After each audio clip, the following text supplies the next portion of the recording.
একটা যুবক অত্যন্ত আল্লাহওয়ালা ছিল, অত্যন্ত নবী প্রেমিক ছিল, আল্লাহ ভীরু ছিল। যুবকটা এক ওয়াক্ত নামাজে বন্ধু তিনি বাদ দিতেন না। প্রতিদিন কন্টিনিউয়াসলি তিনি নামাজটা যথাযথভাবে তিনি পড়তেন। বন্ধুরে আমার, নামাজ পড়তে পড়তে পড়তে পড়তে যেই দিক দিয়ে আসা যাওয়া করতেন, ওই পাশেই ছিল এক সুন্দরী রমণী। আমরা যাই না অনেক সময় বাড়ি ঘরের আনাজ কানাজ দিয়ে যেতে হয় না? কথা বলেন না কেন? বাংলাদেশে এখন অনেক মসজিদ আছে, বাড়ি ঘরের উপর দিয়ে যেতে হয়।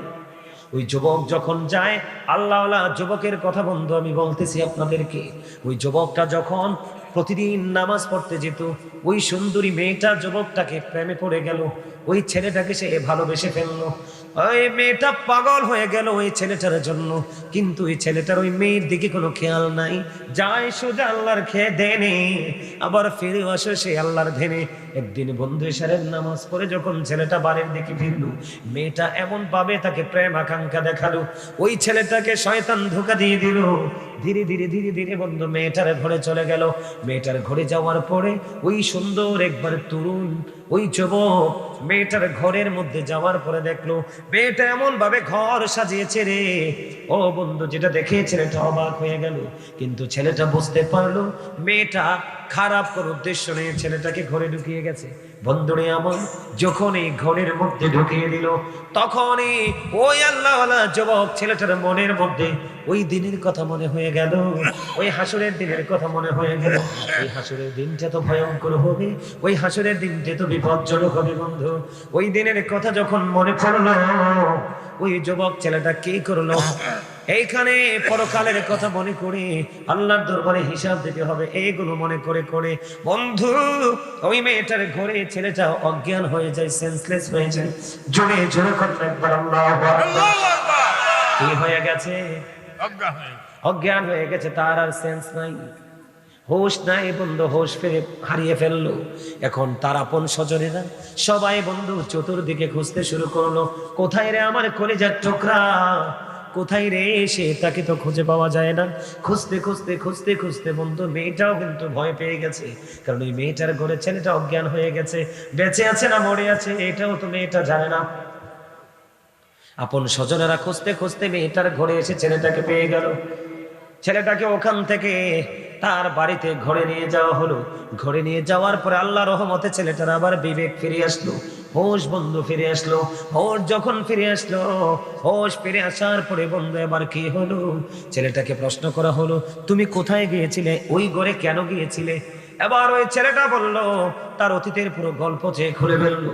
খুলে বলার পরে বন্ধু সবার সামনে হঠাৎ করে কি হয়ে গেল, সে আবার হঠাৎ করে অজ্ঞান হয়ে গেল, এই যে জ্ঞান হারিয়ে গেল, আর সে দুনিয়াতে আর বন্ধু ফিরল না। এই জ্ঞান হারালো পরে খেয়াল করে দেখলো ওই ছেলেটা মারা গেছে। ইন্না লিল্লাহি ওয়া ইন্না ইলাইহি রাজিউন। ওই ছেলেটা বন্ধু ইন্তেকাল করলো। ছেলেটা যখন মৃত্যুবরণ করলো, ইন্তেকাল করলো, ইন্তেকাল করার পরে ও বন্ধু তাকে কাফন দাফন পরিয়ে তাকে কবরে রাখা হলো। কবরে দাফন করে এসে হযরত ওমর রাদিয়াল্লাহু তাআলা আনহুকে ডাকা হলো। ওমর রাদিয়াল্লাহু তাআলা আনহু দৌড়ে ছুটে আসলো, এসে বন্ধু ওই ছেলেটার কবরের পাশে গেল, যাকে দাফন করা হলো তার কবরের পাশে গিয়ে তার বিস্তারিত ঘটনা পুরোটা শুনলো। শোনার পরে হযরত ওমর একটা ডাক দিয়ে বলল, যে পাপ করতে গিয়ে কি করতে গিয়ে, যে পাপ করতে গিয়ে ফিরে আসে কি করে, আল্লাহর কথা মনে করে, পরকালে হিসাব দিতে হবে হিসাবের কথা মনে করে। কারণ আল্লাহ বলেছেন ইন্না বাতাশা রাব্বিকা লাশাদীদ, আল্লাহর ধরা খাওয়া শক্ত ধরা, আল্লাহর পাকড়াও বড় কঠিন।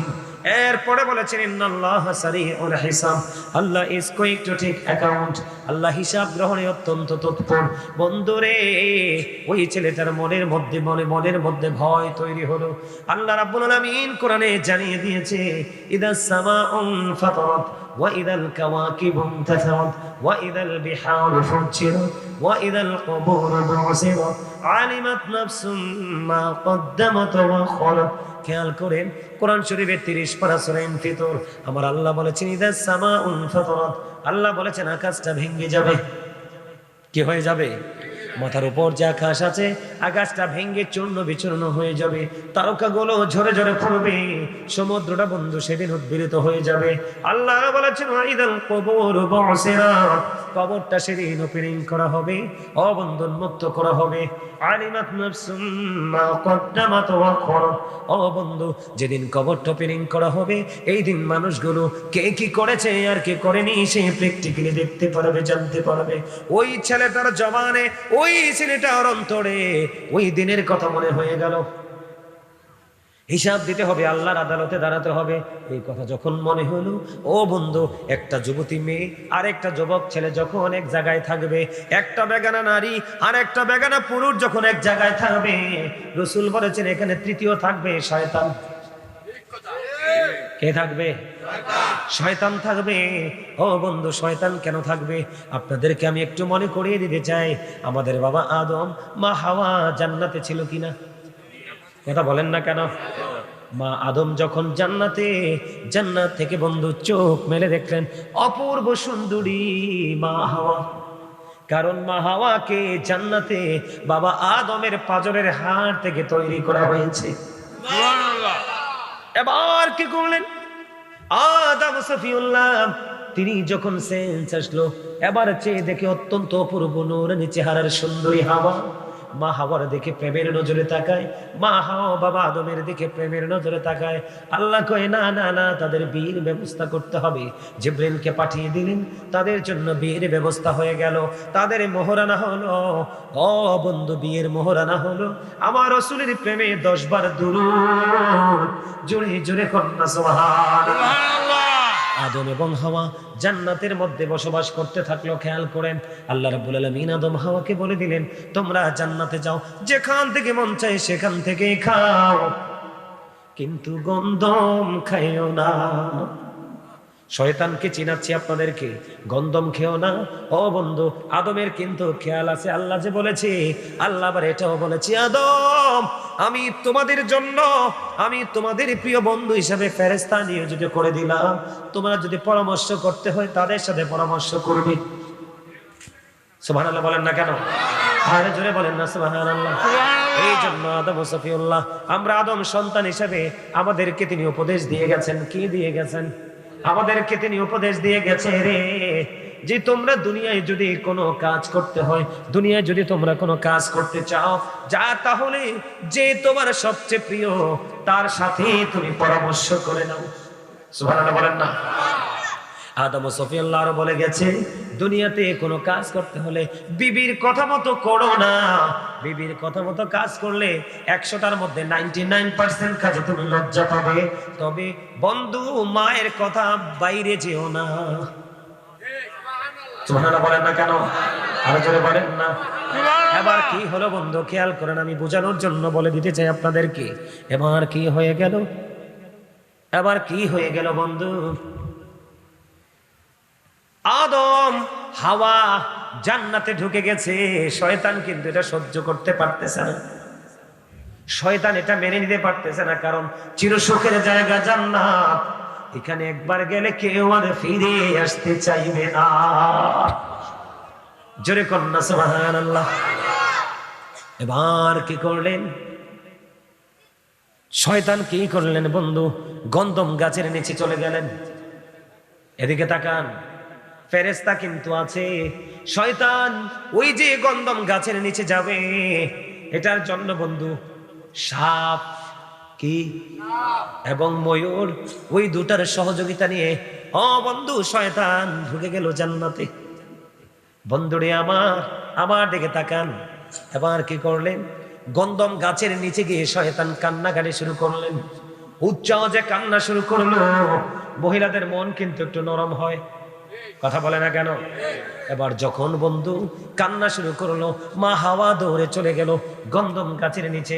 যাওয়ার পরে এবার কান্না শুরু করলো। এবার প্রশ্ন করলো, আপনি কেন গো কাঁদেন? খেয়াল করেন, কৌশলটা দেখেন, আপনি কেন গো কাঁদেন? এবার মা হাওয়া যখন প্রশ্ন করলো, শয়তান বলল, আমি তোমাদের জন্য কাঁদি। কয় কেন কেন? কয় তোমরা তো আরামের জায়গা থেকে বের হয়ে যেতে হবে, এটা কেমনে হইলো? কয় হ, এখান থেকে তোমরা বের হয়ে যেতে হবে, তবে একটা কাজ করলে বের হতে হবে না। ওই কাজটা কি? ওই কাজটা হলো, আমি যে ফল পারলাম, অত্যন্ত সুস্বাদু ফল, এই ফলটা যদি খাও চিরতর এখানে তুমি থাকতে পারবা। জোরে জোরে কন্যা নাউজুবিল্লাহ। এবার মা হাওয়া বিশ্বাস করলেন। মা হাওয়া বিশ্বাস করে বন্ধু এবার গন্ধমটা হাতে নিয়ে তিনি খেতে চাইলেন। শয়তানকে তো মা হাওয়ার সামনে চিবিয়ে চিবিয়ে খেতে চাইলেন। এবার দেখেন শয়তান কত বড় শয়তান। এবার মা হাওয়াকে ডেকে ডেকে বলে, তুমি খাইলে লাভ হবে কি? তোমার সঙ্গী যদি না থাকে, তুমি একা খেও না, একা খেও না, তুমি আর তোমার স্বামী দুজন মিলে খেও বন্ধু। এবার মা হাওয়া বিশ্বাস করলে চলে গেলেন রে। বাবা আদম ছিলেন তন্দ্রাচ্ছন্ন। বাবা আদম যখন তন্দ্রাচ্ছন্ন ছিলেন, মা হাওয়া ঠিক সেই সুযোগে গন্ধম খাওয়াই দিলেন। গন্ধমটা আদমের এই পর্যন্ত যখন আসলো, আদম বন্ধু কি করলো? গলাটা চেপে ধরলো। দেখেন পুরুষের এখানে একটা কণ্ঠনালী আছে না নাই? এটা কিন্তু অনেক সুন্দর লাগে পুরুষকে, ঠিক কিনা বলে? যখন কারোরটা একটু বের হয়ে থাকে, এটা কিন্তু দেখতে একটু বেশি সুন্দর দেখায়, ঠিক কিনা বলে? এটা এই কারণে তৈরি হয়েছে। যখন গন্ধম ঢুকে গেল, আদম বন্ধু চেপ দিয়ে ধরে ফেললো। জোরে জোরে কন্যা একবার আল্লাহু আকবার, আরো জোরে বলেন আল্লাহু আকবার। বন্ধু আমি আপনাদেরকে বলে দিতে চাই গো, আদম যখন গন্ধম খেয়ে ফেললো, মা হাওয়া যখন গন্ধম খেয়ে ফেললো, আদম ডাক দিয়া বলল, হাওয়া রে তুমি কি করলে? আমার তো মনে হয় আমরা ভুল করে ফেলেছি। হাওয়া কি করেছো? এবার বন্ধু আদম এবং হাওয়া জান্নাতে যখন গন্ধম খেয়ে ফেললো, আল্লাহ রাব্বুল আলামিন তাদের প্রতি রাগান্বিত হয়ে গেল, অসন্তুষ্ট হয়ে গেল। আল্লাহ বললেন, কুলনা বিতু মিনহা জামিআ, আল্লাহ বললেন, you get down all from here, তোমরা জান্নাত থেকে বের হয়ে যাও। জোরে জোরে কন্যা নাউজুবিল্লাহ। কত প্রেমের জায়গা, কত সুখের জায়গা জান্নাত। যখন আদম হাওয়া জান্নাত থেকে বের হয়, তাদের গা থেকে জান্নাতি পোশাকগুলো আল্লাহ কুদরতি পোশাক খুলে নিলেন। নাউজুবিল্লাহ বলেন। দুনিয়াতে এসে তারা কত কষ্ট পাইল রে। আমি আপনাদেরকে বলি, অত প্রেমময় সুন্দর সাজানো গোছানো আনন্দের জায়গা থেকে বের হয়ে গেল শুধুমাত্র শয়তানের প্ররোচনায় পড়ে। কথা বলেন না? ঠিক তেমনি ভাবে বন্ধু রে, তোমার আমার জীবনটাও তেমন। ওই যে যুবককে শয়তান ধোঁকা দিল, কি দিল? শয়তান ধোঁকা দিল বন্ধু। ধোঁকা দেওয়ার পরে শয়তান নারীর ঘরে চলে গেল, কিন্তু সে এতটাই ইমানদার ছিল, এতটাই মজবুত ছিল, সে এখানে যাওয়ার পরে বুঝতেছে যে নোংরা কাজের জন্য ডেকেছে। নাউজুবিল্লাহ বলেন না? নাউজুবিল্লাহ। আর জোরে বলেন না? নাউজুবিল্লাহ। আল্লাহর কথা মনে করলো, আল্লাহর কাছে হিসাব দিতে হবে। কোন মুখ নিয়ে আল্লাহর কাছে দাঁড়াবো? দুনিয়ার সবাইকে ফাঁকি দিল, মৃত্যুকে ফাঁকি দেওয়া যাবে না। ও বন্ধু, কবর থেকে বাঁচা যাবে না। আমার কি হবে রে উপায়? ওই ছেলেটা মৃত্যুবরণ করলো, তাকে বন্ধু দাফন করা হলো। হযরত ওমর যখন তার কবরের কাছে চলে আসলো, ওমরের কাছে বিস্তারিত সব কিছু খুলে বলা হলো। এবার হযরত ওমর এই বিস্তারিত গল্প শোনার পরে, বিস্তারিত ইতিহাস শোনার পরে এবার একটা ডাক দিয়ে বলল, যেই যুবক, যেই ইমানদার কোন অন্যায় কাজ করতে গিয়ে, নোংরা কাজ করতে গিয়ে, নোংরা কাজের কাজ থেকে সে ফিরে আসে, আমার আল্লাহ এই মানুষ ইন্তেকাল করার পরে তার কবরের মধ্যে 2টা জান্নাতের সুখ দিয়ে দেয়। আমি আপনাদেরকে ওয়াজটা যে মজার এটাই বুঝাতে পারলাম না। এটা মনে হয় আমার ব্যর্থতা। না হুজুর, আপনাদের আমাদের ব্যর্থতা। এটা আমাদের লোকজন নাই, কথা বলার কোনো সুযোগ নাই। বিশ্বাস করেন, আমি যদি কুমিল্লাতে মিলাদ পড়ি না, আপনাদের এখান থেকে অনেক মানুষ বেশি হয়। মানে এমন একজন মানুষকে সময় দিতে পারে না, প্রতিদিন মানুষের বিরক্ত। ওই যে আমাকে দাওয়াত দিছে রুবেল, না দাওয়াত যে দিছে ইকবাল ভাইকে প্রশ্ন করবেন। উনি আমাদের টমসম দিয়েছে, উনি ব্যবসা করে, কি পরিমাণ ফোন। আর একটা ছেলে আছে, ওই যে ছেলেটা, তোমার নামটা কি না? আল আমিন। এই এক ছেলে কত যে বিরক্ত আমারে করছে। তো পরে চিন্তা করলাম, তারা এত মানে সম্মান করতেছে, ভালোবাসতেছে, রেসপেক্ট করতেছে। এখন আমি যদি না যাই, আল্লাহর কাছে যদি তারা নালিশ দেয়, আর বাই চান্স আল্লাহ যদি আমাকে প্রশ্ন করে, কি জবাব দিব? সেই ভয়, সেই চিন্তা থেকে এখানে আসা। আপনি বুঝতে পারছেন যুবকটা কোথায় গেল? আচ্ছা আপনি বলেন, একটা উপযুক্ত ছেলে উপযুক্ত মেয়ে দুজন যদি কাছাকাছি হয় অবস্থাটা কেমন হওয়ার কথা? কথা বলে না কেন? খারাপ না?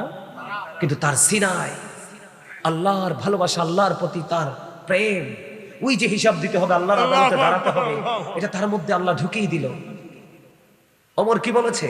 ওমর বললেন, কেউ যদি অপরাধ করতে গিয়ে একবারে নিকটবর্তী হয়ে ওখান থেকে যদি ফিরে আসতে পারে রে, আমার আল্লাহ তার কবরে মরার পরে 2টা জান্নাতের সুখ দিয়ে দেয়। কয়টা জান্নাত? বন্ধু, ওমর যখন এই শব্দটা ইউজ করেছিল ওই যুবকের কবরে, যেই যুবকটা আল্লাহর কথা মনে করে অপরাধ থেকে বাঁচলো, ওখান থেকে ফিরে এসে আল্লাহর ডাকে সাড়া দিয়ে চলে গেল, আল্লাহ তাকে আপন ঘরে নিয়ে গেল। বন্ধু, ওই যুবক যখন শুনতে পারলেন, হযরত ওমর বললেন 2টা কবরের সুখ তার নসিবে আছে। ওয়াল্লাহি ও বন্ধু, ওই যুবকের কবর থেকে আওয়াজ আসছে, প্রেমময় আওয়াজ, গায়েবী আওয়াজ, ওই যুবকের কবর থেকে বের হয়ে আসছে, ডেকে ডেকে বলতেছে, ও গো, আপনি যেটা বলেছেন সেটাই সত্য। আমাকে যখন কবরে রাখা হলো, কবরে রাখার পরই আমার কবরে আমার আল্লাহ 2টা জান্নাতের সুখ তিনি দিয়ে দিয়েছে। আমার ওয়াজটা সত্যি কি আপনারা কিছু শিখতে পারছেন? আমার কিন্তু আলোচনা সারা সময় হয়ে গেছে, প্রায় 12টা, একটু পরে 1.5 ঘন্টা হয়ে যাবে, কিন্তু আমার কাছে মনে হচ্ছে আপনাদেরকে আমি অ্যাক্টিভ করতে পারলাম না। যদিও সময়টা কাছাকাছি চলে আসছে, তারপরও আমি আপনাদেরকে ছোট্ট আরেকটা হাদিস শোনাতে চাই, শুধু শেখার জন্য। বলবো? কে কে শুনতে রাজি? হাত তুলে দেখেন।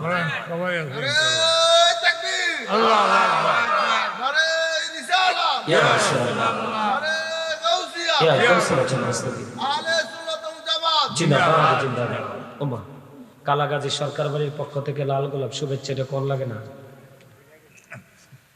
আপনারা একটু একটু একটু হাসানোর জন্য এই লাইনটা বলছি, কিন্তু আপনারা এই কথাটা একটু মজা করে নিতে পারেন নাই। আমি বলি, খাবারে লবণ না দিলে যেমনি খাবার মজা হয় না, ঠিক তেমনি আপনি যতক্ষণ না পর্যন্ত প্রেমিক হতে না পারবেন ততক্ষণ আল্লাহ রসুলের গোলামি আপনার কাছে মজা লাগবে না। আর যতক্ষণ আপনি প্রেমে পড়তে না পারবেন ততক্ষণ মজা লাগবে না। আর মজা যতক্ষণ না পাবেন ততক্ষণ আপনাকে পৃথিবীর কেউ আপনাকে আল্লাহ রসুলের দিকে ধাবিত করতে পারবে না। আমল করার আগে একটু প্রেম করতে হবে। কার সাথে? আল্লাহ এবং আল্লাহ রসুল। আগে প্রেম রসুলের সাথে করতে হবে। কার সাথে? কারণ আমি বলছি না, আল্লাহ বলেছেন, সে বলুন, ইফ ইউ ট্রু লাভ আল্লাহ, যদি তোমরা আল্লাহকে ভালোবেসে থাকো, ফলো মি মুহাম্মদ সাল্লাল্লাহু আলাইহি ওয়াসাল্লাম, মুহাম্মদ সাল্লাল্লাহু আলাইহি সাল্লামের অনুগত হয়ে যাও, আল্লাহ উইল লাভ ইউ, আল্লাহ তোমাদেরকে ভালোবাসবে, এন্ড ফরগিভ ইউর সিনস, আল্লাহ তোমাদের সমস্ত জীবনের গুনাহ মাফ করে দিবে। আমিন। আগে রসুলকে চিনতে হবে, কারণ আল্লাহ পর্যন্ত যাওয়ার সরাসরি কোনো রাস্তা নাই রাসূল ছাড়া। আপনি আপনার বাজারে যাওয়ার কোনো সিস্টেম নাই রাস্তা যতক্ষণ পর্যন্ত না চিনবেন। রাস্তা চিনার পরে দ্বিতীয়ত কাজ হলো আপনাকে বাহন তৈরি করতে হবে। ঠিক প্রক্রিয়াটা এরকমই। আল্লাহর কাছে যেতে হলে রসুল লাগবে, রসুলের কাছে যেতে হলে রসুল ওয়ালা, যোগ্য, দক্ষ, টেকসই আলেম লাগবে। আপনি যদি জীবনে 1 কোটি বন্ধু আপনি বানান না, কোনো সমস্যা নাই।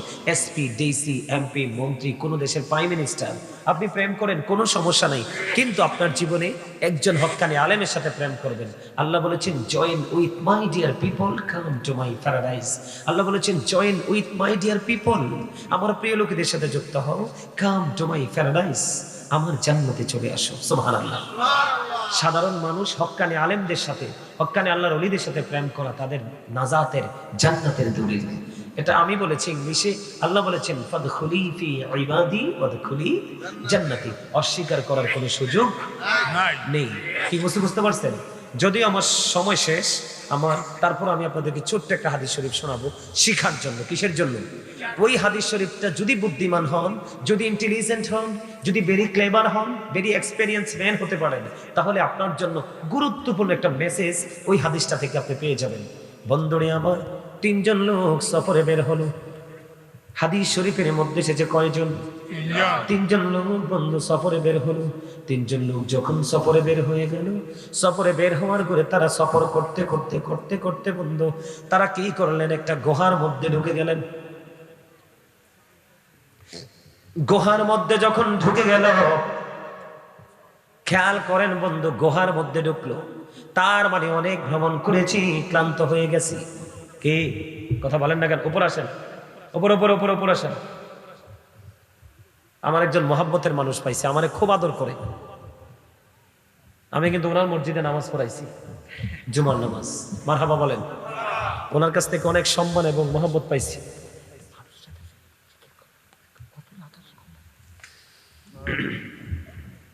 আমার দিকে তাকান। তিনজন লোক বন্ধু সফরে বের হলো। তারা গুহার মধ্যে ঢুকলো। গুহার মধ্যে ঢুকার পরে বন্ধু এবার কি করলেন? আমার দিকে তাকান। তারা যখন গুহার মধ্যে ঢুকলো, তিনজন লোক ঢুকতে দেরি আল্লাহর পক্ষ থেকে কুদরতি এক বিশাল পাথর এসে ওই যে প্রবেশ পথ ছিল গুহার, ওই প্রবেশ পথটুকু বন্ধ করে দিছে। সুবহানাল্লাহ। কি করে দিছে? বন্ধ করে দিছে। এটা কি বিপদ না? বিপদ। ভয়ঙ্কর বিপদ। বন্ধু, যখন এই পাথর পড়ে গেল, তিনজন মনে মনে চিন্তা করলো, আমরা যে বিপদের মধ্যে পড়লাম পৃথিবীর কেউ তো জানে না, একমাত্র জানে আল্লাহ। এমন পাথর পৃথিবীর কেউ ওই পাথর সরাতে পারবে না যদি মাত্র আল্লাহ না সরান। তিনজনের মধ্যে চিন্তা হলো, ও যুবক বন্ধু, এ গ্রামের মানুষ, আমি আপনাদেরকে বলে দিতে চাই, যদি আপনি সফল হতে চান এখনই আপনাকে সচেতন হতে হবে। আমি বলছি না আপনি দুনিয়া করবেন না, কাজ করবেন, বেতন নেবেন, ভালো খাবেন, ভালো পড়বেন, আত্মীয় স্বজন পাড়া প্রতিবেশীর সাথে ভালো সম্পর্ক রাখবেন, তবে সবার আগে আল্লাহ এবং আল্লাহ রসুলের সাথে সম্পর্ক রেখে। ঠিক না ভাই? ঠিক। এবার তিনজন তারা বলে যে আমরা যে বিপদে পড়লাম কেউ তো জানে না। তিনজনের মধ্যে একটা পরামর্শ হলো। তিনজন মনে মনে চিন্তা করলেন যে আমাদের জীবনের কোনো নেক আমল থাকলে আমল দিয়ে আল্লাহর কাছে দরখাস্ত করব। এবার প্রথম জন খেয়াল করেন, প্রথম জন তিনি কি করলেন? মাকে বেশি ভালোবাসতেন, বাবাকে তিনি ভালোবাসতেন। তিনি ছিলেন একজন কাঠুরিয়া। প্রতিদিন বন্ধু তিনি কাঠ কাটতে যেতেন। কাঠ কাটতে কাটতে বন্ধু একদিন আসতে দেরি হয়ে গেল। আয়সা দেখে মা বাবা ঘুমিয়ে গেছে। ঘরে বন্ধু দুধের প্রাণী ছিল। তিনি কি করলেন? আজকে দুধ দহন করলেন, কিন্তু দুধ দহন করার পরে মা এবং বাবাকে খাওয়াতে পারলো না, কারণ মা বাবা ঘুমে। ওই ছেলেটার বাচ্চা যিনি দুধ দহন করেছে, আজকে প্রথম জন যিনি বিপদে পড়ে আছে ওই পাহাড়ের গুহায়, পৃথিবীর কেউ জানে না, জানে মাত্র আমার আল্লাহ। ওই প্রথম ব্যক্তি তিনি কি করলেন বন্ধু? আল্লাহর কাছে দরখাস্ত করলেন। কোন দরখাস্ত? তিনি ওই দিন, যেই দিন মা বাবা ঘুমিয়ে গেল, তিনি বন্ধু সেদিন দুধ দহন করলো। দুধ দহন করার পরে ওনার বাচ্চা এসে বলল, বাবা, বাবা গো, আমাকে একটুখানি দুধ পান করার সুযোগ দাও, একটুখানি দুধ আমাকে দাও। ওই কাঠুরিয়া ডেকে ডেকে বলছে, না না না না না না, আমি যতক্ষণ না পর্যন্ত আমি আর মা বাবাকে দুধ খাওয়াতে না পারবো ততক্ষণ পর্যন্ত আমি কাউকে দুধ দিব না। বন্ধু জোরে জোরে কন্যা সুবহানাল্লাহ। আর এখনকার ছেলেরা মা দেখে ফেলবে, বাবা দেখে ফেলবে, লুকাইয়া আগে বউয়ের কাছে পাঠায়। কথা বলেন না কেন? লুকাইয়া পাঠায়। জোরে কন্যা নাউজুবিল্লাহ। বন্ধুরে, শুধু তোমার জীবনের সম্পদ না, তুমি নিজেও তোমার বাবা মার সম্পদ। শুধু তোমার সম্পদ না, শুধু তোমার উপার্জিত অর্থ না, তোমার বাবা তোমার মা যেমনি চায় তোমাকে এমনি কাজে লাগাবে, তুমি উহুবা না করতে পারবা না। এবার কি করলেন? তিনি কি করলেন না? বাচ্চাকে দুধ দিলেন না। তিনি কি করলেন? দুধের পাত্র হাতে নিয়ে মায়ের দরজায়। ফজরের আজান হলো, মার ঘুম ভাঙলো, সবার আগে মাকে দুধ খাওয়ালো। এবার ওই ছেলে আজকে বিপদে পড়ে আছে পাহাড়ের গুহায়। আল্লাহকে একটা ডাক দিয়ে বলেন, আল্লাহ, ওই দিন আমার মায়ের প্রতি ভালোবাসা, আমার বাবার প্রতি ভালোবাসা যেইটুকু ছিল, এটা আমি একমাত্র তোমার হুকুম মান্য করেছি। তুমি না বলেছো মা বাবার সাথে ভালো আচরণ করতে, মা বাবাকে সর্বোচ্চ মর্যাদা দিতে। এই জন্য তোমাকে খুশি করার জন্য ওই দিন ব্যবহার করেছিলাম সুন্দর মা বাবার সাথে। ওই দিনের আমল যদি তোমার কবুল হয় গো, আমাদেরকে এই বিপদ থেকে তুমি বাঁচিয়ে নাও। ও বন্ধু, এই দোয়া করতে দেরি রে। দোয়া শেষ হলো, এবার চাইয়া দেখলো আল্লাহর কুদরতে পাথরখানি একটু সরে গেছে।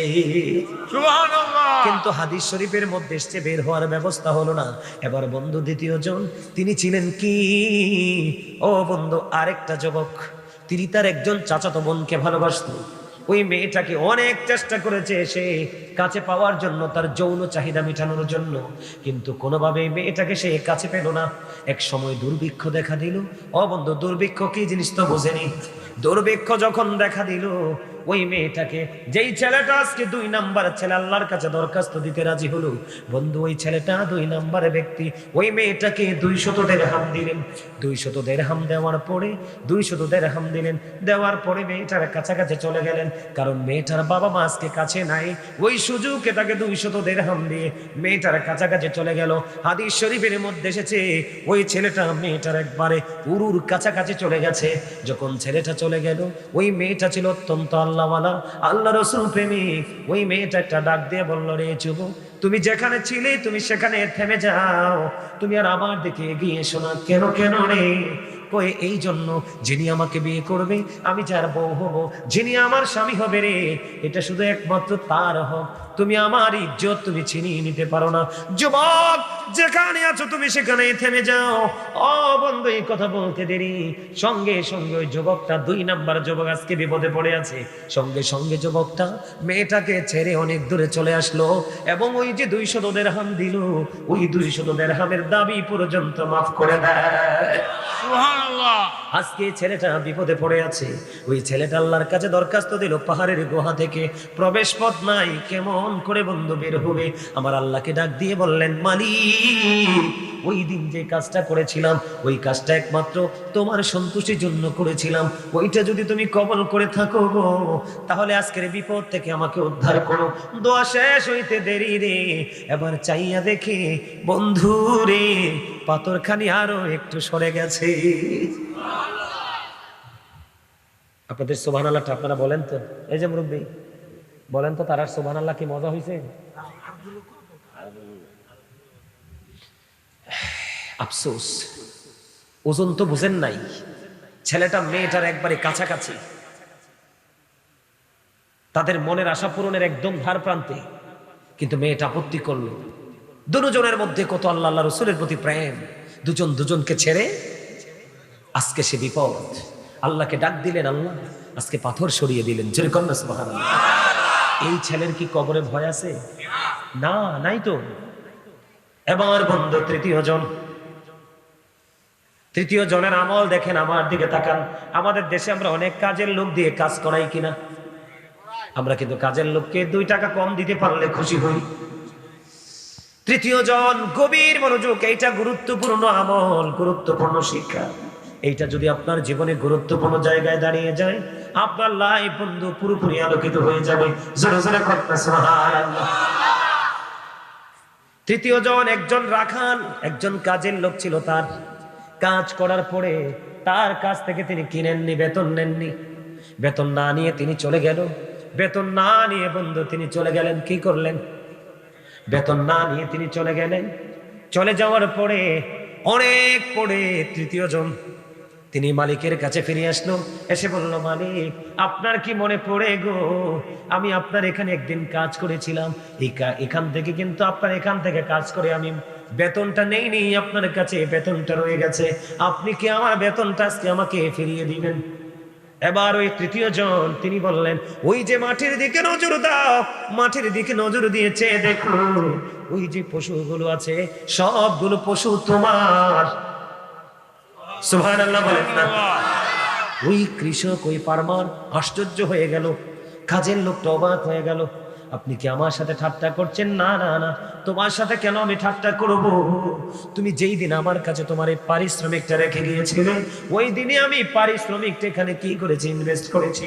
যেমন একটা মুরগি কিনলে বড় হয়ে ডিম দেয়, বাচ্চা দেয়, একটা গরু কিনলে বড় হয়ে বাচ্চা দেয়, ছাগল কিনলে বড় হয়ে বাচ্চা দেয়, এমনি করে করে বন্ধু, ও বন্ধু, পশুর পালটা বড় হতে লাগলো। যেদিন তুমি তোমার এই অর্থটা রেখে গিয়েছিলে, সেই দিন থেকে আমি ইনভেস্ট করেছি, আজ পর্যন্ত এই পর্যন্ত দাঁড়িয়েছে, এই সবগুলো তোমার, তুমি নিয়ে যাও। বন্ধু, এই লোকটা হলো আজকে বিপদগ্রস্ত তৃতীয় জন। এই ব্যক্তি আল্লাহর কাছে দরখাস্ত করলো, আল্লাহ আমার কাছে যে হকটা পাওনা ছিল আমি এটা তাকে ফেরত দিয়ে দিলাম। আমি এটা তাকে ফেরত দিয়ে দিলাম একমাত্র তুমি আল্লাহর দিদারের আশায়, তোমাকে খুশি করার জন্য। ওইটা যদি তোমার কাছে পছন্দ হয় গো, আজকে আমাদেরকে বিপদ থেকে উদ্ধার করো। দোয়া শেষ হইতে দেরি রে, আল্লাহর কুদরতে পুরো পাথর সরে যায়, তারা সবাই বিপদ মুক্ত হয়ে নিরাপদ হয়ে যায়। হিসাব কিছু বুঝতে পারছেন? এই চরিত্র আমাদের মধ্যে থাকবে কখন? যখন আমরা শিক্ষা অর্জন করতে পারবো, ঠিক কিনা বলেন? আরো জোরে বলেন। সম্মানিত উপস্থিতি, আমার আলোচনা শেষ। আমার আলোচনা যদি কেউ কষ্ট পেয়ে থাকেন আল্লাহর হস্তে ক্ষমা করবেন, ভালো লেগে থাকলে আমল করার চেষ্টা করবেন। আমি এখন একটু জিকির করব, জিকির করে আমি কিয়াম করব। কিয়ামে যখন দাঁড়াবো আপনারা সবাই নিজ নিজ দায়িত্বে ভাবে কাতারবদ্ধ হয়ে যাবেন। রাজি আছেন? রাজি আছেন? এরপর আপনারা বসবেন, বসার পরে কি করতে হবে সেটা আমি বলবো। রাজি আছেন তো?